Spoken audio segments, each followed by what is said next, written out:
ये बस एक मामूली पुर्जा नहीं है। इसकी उम्र की कहानी पूरी तरह से इंजीनियरिंग पर टिकी है। अक्सर ये सवाल पूछा जाता है, पर इसका जवाब जितना आसान लगता है उतना है नहीं। इंटरनेट पर तो कई तरह के जवाब मिलेंगे। कुछ कहते हैं 10% तो कुछ 50% तक भी। तो फिर सही जवाब क्या है? असल में इंजीनियरिंग ऐसे अंदाजों पर नहीं चलती, बल्कि इसके लिए एक सांख्यिकीय गणना का इस्तेमाल होता है जिसे कहते हैं L10 रेटिंग लाइफ। और इस पूरी गणना का आधार है ये मानक फॉर्मूला। चलिए एक उदाहरण से समझते हैं। इन आंकड़ों के हिसाब से ये बेरिंग 12.5 करोड़ चक्कर लगाएगा। और अगर ये 1000 आरपीएम पर घूमे तो इसकी लाइफ होगी करीब 2000 घंटे।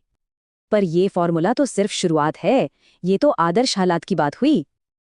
पहला फैक्टर है लोड और स्पीड।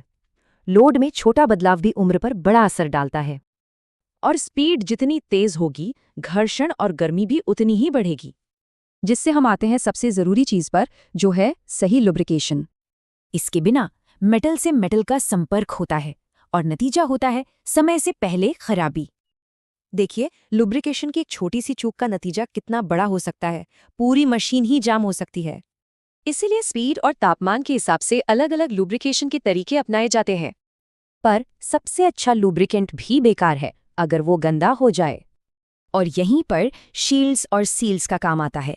शील्ड्स में घर्षण कम होता है तो सील्स ज्यादा सुरक्षा देती हैं।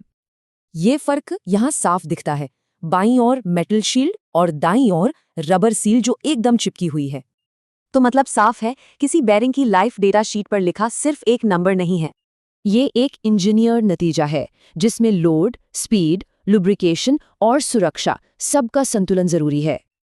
तो कैलकुलेशंस तो ठीक है, पर असली दुनिया की चुनौतियां अलग हैं। क्या आपका डिजाइन उसके लिए तैयार है?